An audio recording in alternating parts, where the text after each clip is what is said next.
سلام كما يتصنحو تختاتلت نفتوت نرارا ميديا وانا ونمويا ميزانا ونتحسوتات زعلت حيزنا قريبنا لنا شانالنا لايك شير سبسكرايب بمقبار سدرارا راح تكونون مننا بزرزرو مابيلنا نحوحات زغل لمرصا خكايداين فقدن زبلت حزبا ويان حرنت تግራይ መንግስት ፌደራል ሕጋዊ ፍልጦ ታውድብ ኣይምልስን ኢሉ መርገጽዩን ተጽኒዑ ሕወሓት ኣይ ክትገብር ትኽእል ንዝብል ሕቶ ዝኽገብር የዝብል ምላሽ ኳ ተዚሃበትሉ ኣይቀበሉን ውሳኔ ግን ሽዑ ዘፍልጥዩ ክኸውን ክትብል ኣፍሊጣ ህዝባ ወያነ ሓርነት ትግራይ ዘግለለ ፖለቲካዊ ምንቅስቃስ ቀይድ በተኽ ምዃኑ ሕወሓት ዘፍለጠት እንትትከውን ውዕል ፕሪቶሪያ ተተግቢሩ ሕጋውነት حوحات مليسونا بمرض أكملس ألنا زبل مرقت زحز حوحات ون حقاوي أفلطو أكركب أو تقريب زلو بمرض بورد زتوسنا والسنم حقاوي يكون زبل حوحات وعلى بريتوريا كفت أم بترقاقامي كقالت قواتت أنحا حقاونا تافلطو حوحات نخملس مس منقس فيدرال ون أب مرجع كم زلو يو أفلطو مدردار كنكتلينا بمقتصال ون منقس فيدرال كن لمنو إنا خبلو دماتا سميعهم زلو بيت مخري منسترات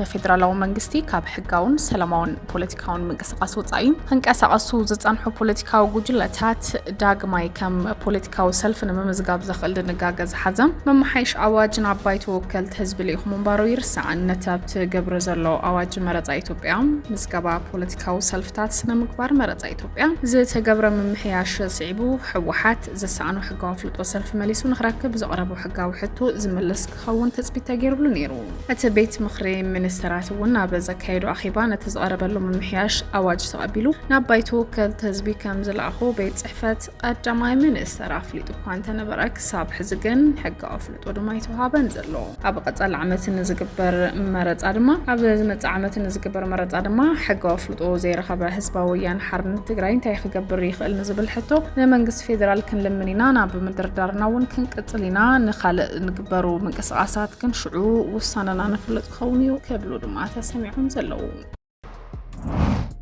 كال ددبيت ميديا زخونه حيل عرفاينه حيال نقفيتان قطعنات تاناغيدلو حدار 19 حزب تግራይ بحيلታት ሰራዊት ኤርትራ ዝተፈጸመ ጨፍጫፍ ንምዝካር ስነ ስርዓት ጧፍ አብሪሁ ከይርሳዕ ከይድገም ክበል ሰራይን ትኸውን ኣብ ልዕሊና ዝተፈጸመ ኣይን ርስዑን ዝብል መልእኽቲ ውን ሓሊፉ እዩ ሚድያታት ውን እንትኾናት ብዝኽሪ ጨፍጫፍ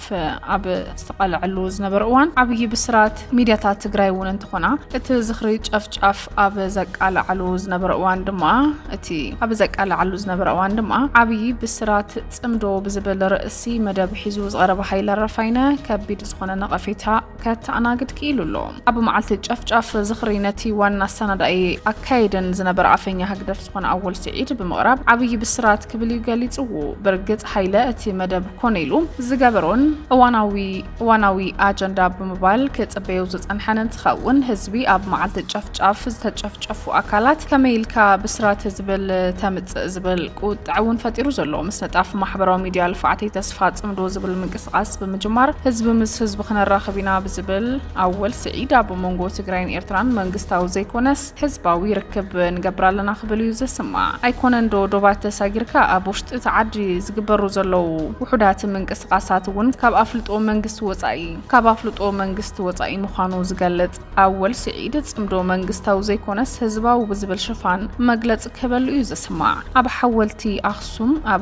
ኣኽሱም ደዊሉ ተጋሩ ጨፍጫፍ ኣብ ሓወልቲ ኣኽሱም ደዊሉ በተጋሩ ጨፍጫፍ ዘላገጽ ኣወል ስዒድ